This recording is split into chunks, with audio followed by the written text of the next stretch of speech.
찬송가 63장입니다.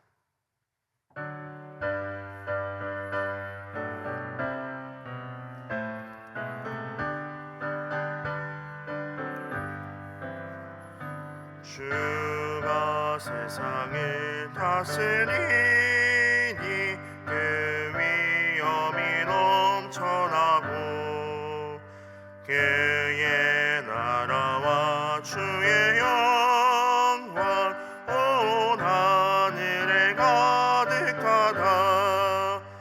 저 흉악한 막 위에 물이 다 멸망케 하시는 주, 이 찬양을 주께 드리니 큰 영광을 받으소서. 주가 권능의 손으로서 이 세상을 창조하고 그의 놀라운 창조 솜씨 만 백성이 경탄하네. 저 하늘의 별들도 모두 주 영광을 나타내어 늘 돌보아 주시는 주께 큰 영광을 돌립니다. 주가 세상의 피조물을 인간에게 다 맡기고 순종하라는 말씀으로 그 권위를 주셨도다. 온 땅 위에 주님의 위엄 늘 넘치며 가득하니 그 나라와 주님의 영광 온 천하에 찬란하다. 함께 기도하겠습니다. 건강한 목장, 건강한 교회를 위해서, 또 지역사회 함께 행복한 교회를 위해서, 그리고 주일 목장 연합 예배를 위해서, 그리고 드림키즈 킹즈 베이비 성경학교가 오늘 계속되고 있습니다. 그 네 가지 기도 제목을 위해서 함께 주 앞에 기도하겠습니다. 하늘에 계신 우리 아버지 하나님, 감사합니다. 하나님께서 우리에게 은혜 주셔서 우리가 함께 주 앞에 설 수 있도록 인도하심을 감사합니다. 하나님, 이 시간 주님께 간절히 기도하는 것은 우리 교회 건강한 목장, 건강한 교회로서 거듭날 수 있게 주님 도와주십시오. 하나님, 우리가 하나님 지역사회와 또한 함께 행복할, 또 함께 울며 함께 기뻐하는 그런 교회로 거듭나게 도와주시고, 또한 주께서 하나님 우리를 도우셔서 하나님 다가올 주일날 주일 목장 연합 예배 가운데 함께하여 주시고, 주일 목장 연합 예배 가운데 인도하시는 담임 목사님에게 힘 주시고, 또한 그 가운데 함께하는 하나님 모든 부서 예배 가운데 함께하시며 그 부서 예배를 인도하신 각 목사님과 전도사님과 하나님 또 강도사님에게 하나님 힘 주시고 능력 주시며 교육 목자들에게 힘 주시옵소서. 주님, 또한 하나님 드림키즈 킹즈 베이비 성경학교 가운데 함께하여 주시고, 이 성경학교를 통하여서 하나님 우리 아이들이 더욱더 예수님을 알게 하여 주시고, 하나님 더욱더 예수님을 닮아가는 그런 아이들로 거듭날 수 있도록 인도하여 주시옵소서. 주님 붙들어 주시고 함께하여 주시옵소서.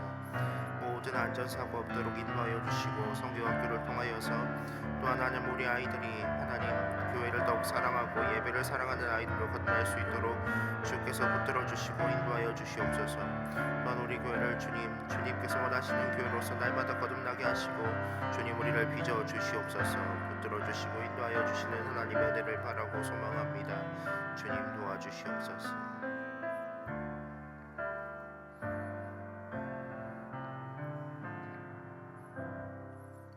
모든 것 살아계신 예수 그리스도의 이름으로 기도합니다.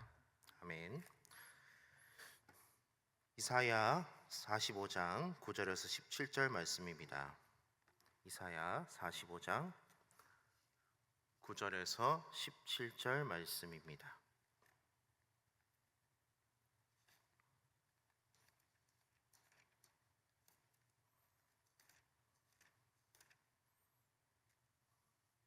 이사야 45장 9절에서 17절 말씀입니다. 함께 교독하고 마지막 절은 다 같이 읽도록 하겠습니다. 질그릇 조각 중 한 조각 같은 자가 자기를 지으신 이와 더불어 다툴진대 화 있을진저 진흙이 토기장이에게 너는 무엇을 만드느냐 또는 네가 만든 것이 그는 손이 없다 말할 수 있겠느냐. 하소 하고 묻고 어머니에게는 무엇을 낳으려고 해산의 수고를 하였소 하고 묻는 자는 화 있을진저 이스라엘의 거룩하시니 곧 이스라엘을 지으신 여호와께서 이같이 이르시되 너희가 장래 일을 내게 물으며 또 내 아들들과 내 손으로 한 일에 관하여 내게 명령하려느냐. 내가 땅을 만들고 그 위에 사람을 창조하였으며 내가 내 손으로 하늘을 펴고 하늘의 모든 군대에게 명령하였노라. 내가 공의로 그를 일으킨지라 그의 모든 길을 곧게 하리니 그가 나의 성읍을 건축할 것이며 사로잡힌 내 백성을 값이나 갚음이 없이 놓으리라. 만군의 여호와의 말이니라 하셨느니라. 이같이 말씀하시되 애굽의 소득과 구스가 무역한 것과 스바의 장대한 남자들이 내게로 건너와서 내게 속할 것이요 그들이 너를 따를 것이라. 사슬에 매어 건너와서 내게 굴복하고 간구하기를 하나님이 과연 내게 계시고 그 외에는 다른 하나님이 없다 하리라 하시니라. 구원자 이스라엘의 하나님이여 진실로 주는 스스로 숨어 계시는 하나님이시니이다. 우상을 만드는 자는 부끄러움을 당하며 욕을 받아 다 함께 수욕 중에 들어갈 것이로되. 다 함께 읽겠습니다. 이스라엘은 여호와께 구원을 받아 영원한 구원을 얻으리니 너희가 영원히 부끄러움을 당하거나 욕을 받지 아니하리로다. 아멘. 새벽에 주의 말씀 앞에 나온 여러분에게 하늘의 복이 가득할 줄을 믿습니다. 한 가지 질문으로 말씀을 시작하려고 합니다. 여러분에게는 신앙생활 가운데 기쁨이 있습니까? 변치 않는, 그리고 날마다 우리를 새롭게 변화시켜주는 그 샘솟는 기쁨이 여러분에게 있습니까? 사실 우리 주변을 보면 기뻐하지 않을 이유가 가득합니다.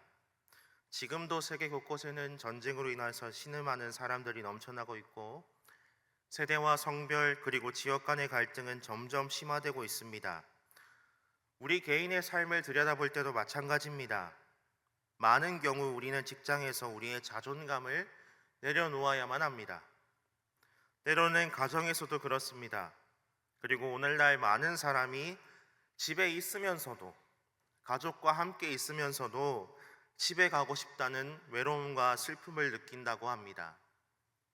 기뻐하지 않을 이유가 가득한 슬픈 인생이지만 그럼에도 불구하고 하나님의 백성들에게는 영원히 기뻐할 이유와 근거가 있습니다. 오늘 그 이유와 근거를 성경을 통해 살펴보고자 합니다. 결론적으로 말하자면 기쁨의 이유와 근거, 그것은 바로 하나님의 창조와 섭리 속에 있습니다. 오늘 본문에 앞서 하나님은 고레스를 왕으로 세워서 이스라엘을 구원하리라고 말씀하셨습니다. 그런데 이스라엘 입장에서 곧장 이런 질문을 할 수 있습니다. 왜 굳이 이방인 왕을 세워서 구원하셔야만 하는가? 하나님은 마치 이런 질문을 예상하셨듯이 곧장 9절부터 12절에 말씀을 주십니다. 9절부터 12절의 내용을 요약하면 피조물이 감히 창조주의 지혜를 다 헤아리겠느냐라는 것입니다. 그렇습니다. 하나님은 모든 만물을 창조하신 분입니다. 우리는 아무리 연구하고 노력한다 한들 하나님이 어떻게 세상을 창조하셨는지, 그리고 사람이 어떠한 신비한 과정을 통해서 만들어졌는지 알 수가 없습니다. 욥기 40장 41장 두 장에서도 하나님을 향하여 질문을 쏟아내는 욥을 향해서 하나님이 모든 만물을 창조하신 창조자이며 보존자라는 사실을 말씀하십니다. 욥은 하나님을 향해서 대체 무죄한 나에게 어떻게 이런 일이 일어날 수 있습니까? 라고 질문하였지만 하나님은 피조물인 욥과 비교할 수 없는 지혜와 권능으로 만물을 창조하시고 운행해 가시는 자신을 보여주셨습니다. 놀랍게도 욥은 더 이상 질문하지 않고 하나님께 회개했다고 성경은 말하고 있습니다. 욥은 욥기가 끝날 때까지도 욥기의 배경이 된 1장부터 2장 사탄과 하나님의 대화의 내용을 알지 못합니다. 그러나 욥은 창조주 하나님의 지혜와 권능 앞에서 자신의 질문이 사라지게 되는 것을 경험하였습니다. 마찬가지로 우리는 우리 삶에 일어나는 수많은 어려움과 괴로움 속에서 하나님이 왜 이렇게 하실까? 하나님이 계시다면 왜 나에게 이런 일이 생길까라고 질문합니다. 그러나 우리가 기억해야 하는 것은 피조물인 우리보다 하나님은 훨씬 지혜로우시다는 것입니다. 하나님은 만물을 창조하시고 그 경계를 정하시고 보존하시는 분입니다. 그러므로 이것을 아는 자라면 그분 앞에서 하나님, 세상이 왜 이렇습니까? 그리고 나에게는 대체 왜 이런 일이 발생하는 겁니까? 라고 질문하는 것이 아니라 오히려 모든 일을 가장 지혜롭게 이끌어 가시는 하나님께 영광을 돌려야만 마땅한 것입니다. 그런데 우리는 이렇게 반문할 수 있습니다. 하나님이 창조주로서 그분의 권능과 지혜로 세상을 운행하시기 때문에 피조물인 우리가 반문할 수 없다는 건 알겠습니다. 그런데 그분이 세상을 운행하시기에 그 운행해 가시는 방식이 과연 나에게 좋은 것입니까? 라고 말입니다. 그렇게 질문할 수 있죠. 하나님은 9절부터 12절에 이어서 13절부터 17절에 바로 이어서 말씀하십니다. 13절부터 17절을 요약하면 하나님의 섭리는 반드시 하나님의 백성의 구원이라는 목표를 향한다는 것입니다. 하나님의 섭리는 반드시 우리를 향한다는 것입니다. 이사야 당시 이스라엘 백성들 입장에서는 하나님께서 고레스를 왕으로 세우시는 것, 그를 구원자로 세우시는 것이 과연 이스라엘을 위하여 선한 일인지 의문이 들었을 겁니다. 그러나 본문 16절과 17절에서 다음과 같이 분명히 말씀하십니다. 16절과 17절 같이 읽어볼까요? 16절과 17절입니다. 시작. 우상을 만드는 자는 부끄러움을 당하며 욕을 받아 다 함께 수욕 중에 들어갈 것이로되 이스라엘은 여호와께 구원을 받아 영원한 구원을 얻으리니 너희가 영원히 부끄러움을 당하거나 욕을 받지 아니하리로다. 하나님은 창조주이자 섭리의 주로서 만물을 붙드시고 운행하시는데 그 목적은 하나님의 뜻, 곧 하나님 백성의 구원입니다. 하나님께서 고레스를 세우심은 고레스를 어여삐 보신 것 때문이 아니라 고레스라고 하는 한 인간을 사용하셔서 이스라엘을 구원하기 위해서입니다. 그리고 하나님은 그와 같은 신비하고 기이한 방식으로 그리스도를 보내셔서 우리가 구원 얻도록 하셨습니다. 그러므로 우리가 기억해야 되는 것은 무엇이냐면 하나님은 오늘도 발에 땀이 나도록 세상을 운행해 가시는데 그 목적이 바로 우리를 위해서라는 것입니다. 하나님은 단 한순간도 우리를 위해 일하시지 않은 적이 없다는 것입니다. 얼핏 보면 우리의 삶에 하나님이 아무런 영향을 끼치지 않는 것처럼 보입니다. 그러나 15절에서 말하는 바와 같이 하나님은 스스로 숨어 계시는 하나님으로 나타나십니다. 우리의 눈으로 포착할 수 없고 예측할 수 없으며 이해할 수 없으나 하나님은 분명히 오늘도 창조주와 섭리의 주로서 우리의 구원을 위해 세상을 운행해 가십니다. 이 사실을 아는 자에게 주어지는 것이 바로 기쁨입니다. 하이델베르크 요리문답 28문답에서 하나님의 섭리를 아는 자에게 주어지는 유익에 대하여 다음과 같이 말합니다. 섭리를 알므로써 어떤 어려움 속에서도 인내하고 형통할 때엔 감사하며 또한 장래일에 대해서도 우리의 신실하신 하나님 아버지를 굳게 신뢰하여 어떤 피조물이라도 우리를 하나님의 사랑에서 끊을 수 없으리라 확신합니다.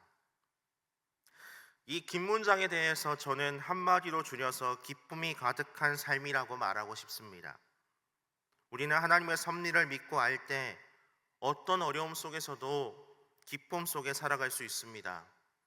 세상에 전쟁의 소문이 들리고 사람들이 악해져 갈 때에도, 그럴 때에도 주님 오실 그날까지 우리는 이 섭리를 할 때 영원히 기뻐할 수 있습니다. 이 유익을 누리면서 살아가는 모든 성도 여러분 되시기를 진심으로 바랍니다. 함께 기도하겠습니다. 하늘에 계신 우리 아버지 하나님, 하나님께서 오늘 우리에게 이 새벽에 말씀을 주심을 감사합니다. 창조해 주시오 섭리해 주신 그 하나님을 믿고 오늘 하루 주님 앞에 기뻐하며 살아갈 수 있도록, 주님이 주시는 샘솟는 기쁨 가운데 살아갈 수 있도록 도와주시옵소서. 감사합니다. 모든 것 살아계신 예수 그리스도의 이름으로 기도합니다. 아멘.